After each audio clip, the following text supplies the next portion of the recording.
Assalamualaikum warahmatullahi wabarakatuh. Perkenalkan, saya Devi Prihamdani. Selamat bertemu dalam channel tentang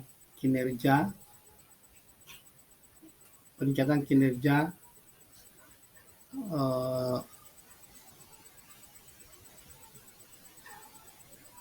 langkah.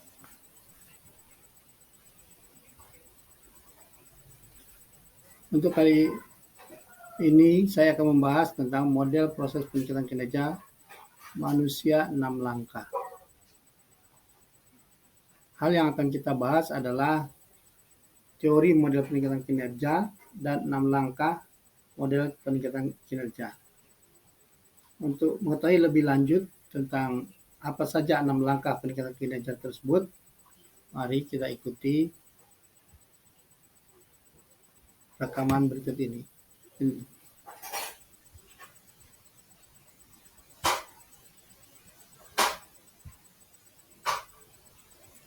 Terkait dengan model peningkatan kinerja, ada beberapa teori yang berhubungan dengan model peningkatan kinerja tersebut.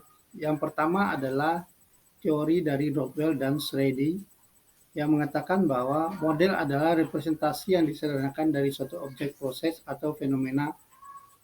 Dan yang kedua, teori dari Stolowitz dan Gibbs.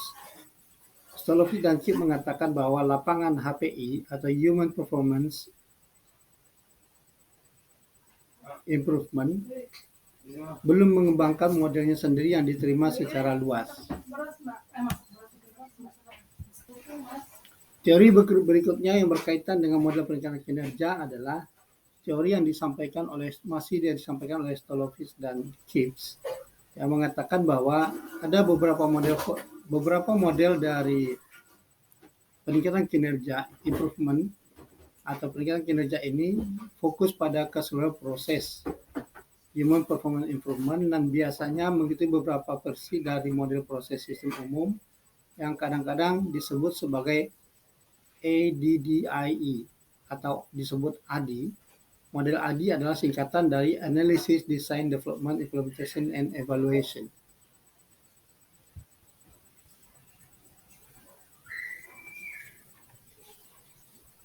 Model ASTD atau The American Society for Training and Development untuk peningkatan kinerja manusia mencakup HPI 6 langkah model proses. Yang pertama adalah Performance Analysis, yang kedua adalah Course Analysis, kemudian Intervene Analysis, dan Implementation. Kemudian ada juga Change Management, dan yang terakhir ada Evaluation and Measurement. Langkah pertama dari 6 model peningkatan kinerja adalah analisis kerja. Ini menurut Rockwell, dia mencatat bahwa pada titik ini orang-orang yang melakukan pekerjaan peningkatan kinerja manusia mengidentifikasi dan menggambarkan kesenjangan kinerja manusia di masa lalu, sekarang, dan masa depan.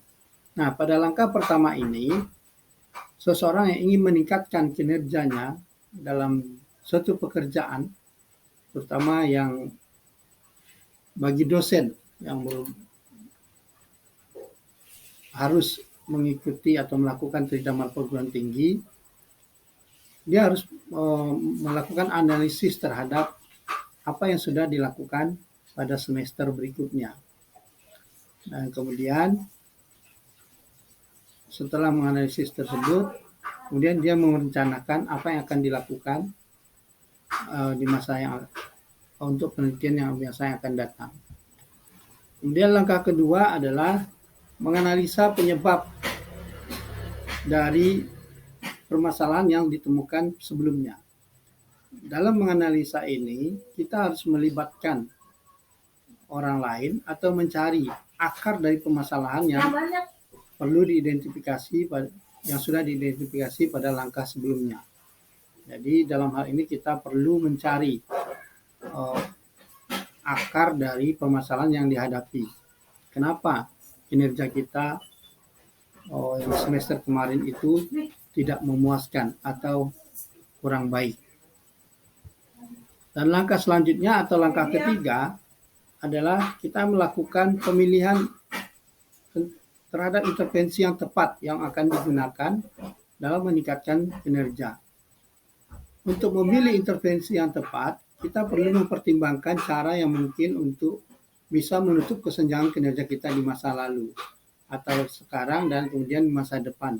Dan kemudian bagaimana mengatasi akar penyebab itu. Jadi intervensi ini sebenarnya adalah berguna sekali untuk mengetahui ya langkah-langkah yang akan kita lakukan atau rencana yang akan kita susun dalam memperbaiki kinerja kita di masa yang akan datang. Berikutnya langkah keempat adalah implementasi.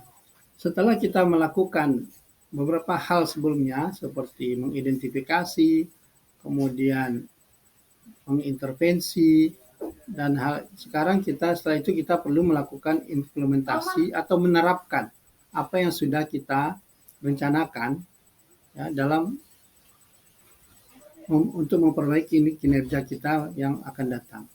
Nah, dalam hal ini tentu kita harus mempersiapkan diri kita dengan lebih baik supaya tidak terjadi lagi kesalahan-kesalahan sebelumnya.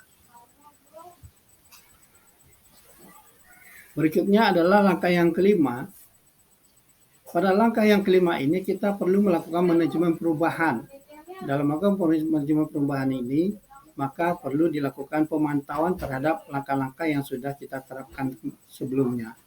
Dan bagaimana kita mengimplementasikan semua yang sudah kita rencanakan atau yang kita lakukan pada langkah intervensi, kemudian kita lakukan membuat catatan-catatan sehingga kita tahu apa yang harus diperbaiki. Dan yang keenam adalah melakukan evaluasi dan pengukuran.